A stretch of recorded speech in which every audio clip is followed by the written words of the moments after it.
আজ যদি তোমার চাকরিটা হয়ে যেত তাহলে বসে না আমাদের সিঙ্গারা খেতে হতো, আমরাও পিৎজা খেতে পারতাম।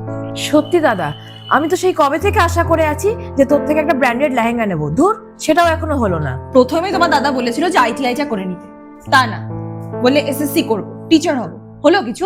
দেখ ভাই, এখন তার পুরোনো আমল নেই যে আমাদের মধ্যে সবকিছু হবে। এখন রিক্রুটমেন্ট টাইম বদলেছে। এখন কত ছেলেমেয়েরা পড়াশোনা করে পরীক্ষা দিচ্ছে, পাসও করছে, কিন্তু প্রসেসে তো নিয়োগ হতে পারছে না, বছরের পর বছর আটকে আছে। কিন্তু তাতে কি টাইম থেমে আছে? তুই আমাকেই দেখ, এই যে আমি বিশেষ পরীক্ষা দিলাম, পেলাম না, ক্লার্কশিপও দিলাম, হলো না, কিন্তু তাদেরকে আমি বাড়িতে বসে আছি বেকার। লোন নিয়ে ব্যবসা স্টার্ট করলাম, ঈশ্বরের দয় ভালোই তো চলছে। জানো বৌদি, আমার একটা রোশনি বলে ফ্রেন্ড আছে, তার দাদাও তো প্রাইভেটে ইঞ্জিনিয়ারিং করেছে, এখন দেখো কত সুন্দর একটা কোম্পানিতে চাকরি করছে। এইসব জেনারেল লাইন ফাইন আজকাল কিচ্ছু হবে না। তোমার ভাই এসব বুঝলে তো, সারা জীবন নিজের যা ভালো লেগেছে তাই করে এসেছে। দেখ, তোর যা ইচ্ছা পারিস তুই কর, তোকে তো বলে বলে আমার মুখে ফেনা উঠে গেল। এত বড় সংসার, দুজনের ইনকামে 6 জনের পেট চলবে কি করে? এই দাদা, তুই বিয়ে করবি না? বিয়ে তোমার দাদাকে কে করবে? এই কটা টিউশন আর কোচিং সেন্টারের ইনকামে কোনো মেয়ে এই বাড়িতে আসতে রাজি হবে? তাই বলে তুই বুড়ো বয়সে বিয়ে করবি দাদা? এই সংসারে আমার সকাল্লাত কিছুই পূরণ হলো না, সারা জীবন সবার শুধু ফাই ফার্মাসি খেটে গেলাম।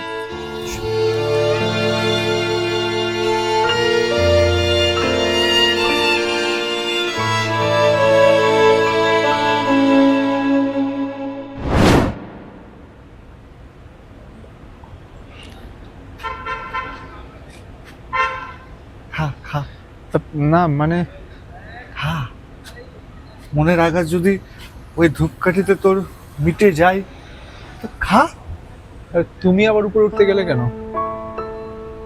তখন তো তোকে সবাই কথা শোনাচ্ছিল, আমি তো পাগল, তাই না?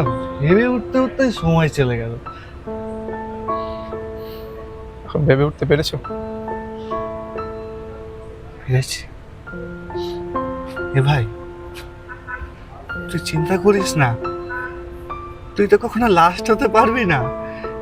এ বাড়িতে তোর কেউ না থাকে, একটা দাদা আছে, পাগল দাদা, সে সব সময় লাস্ট হবে। আমি তো লাস্ট, দুধ ভাত। বৌদি আমাকে হ্যাটা করে, আমার কোনো কাজ করতে গেলে আমাকে বলে আমি পারবো না। বোন আমার প্রতি কিচ্ছু ভরসা করে না, বড়দা আমাকে করুণা করে, কিন্তু তোর উপর তো ভরসা করে। হ্যাঁ, তোর থেকে তো অনেক কিছু চাই, তুই তো পারিস, আমি পারি না। হ্যাঁ, জানিস, যখন যখন তোর থেকে কেউ কিছু চাই তখন সেটা বড় পাও না। আমি তো সেটা দিতেও পারি না, কেউ আমার থেকে কিছু চায়ও না। তাই যখন তোর উপর কেউ রাগ দেখাবে, তোকে বকাবকি করবে, তখন জানবি ওরা তোর থেকে কিছু আশা রাখে, ভরসা করে তোকে। তারা জানে তুই তোর স্বপ্ন সফল করতে পারবি। হেরে যাবি না, হেরে যাবি, লড়ে যা, লড়ে যা, কি হবে তোর, কি হবে? তুই তো লাস্ট হতে পারবি না। হ্যাঁ, আমি তো আছি, আমি তোকে লাস্ট হতে দেবো না ভাই, আমি তোকে লাস্ট হতে দেবো না। এই পারিতে আমি লাস্ট, তুই পারবি, তুই পারবি ভাই। যখন কেউ কিছু দিতে পারবে না, তুই পারবি, আমি পারি না।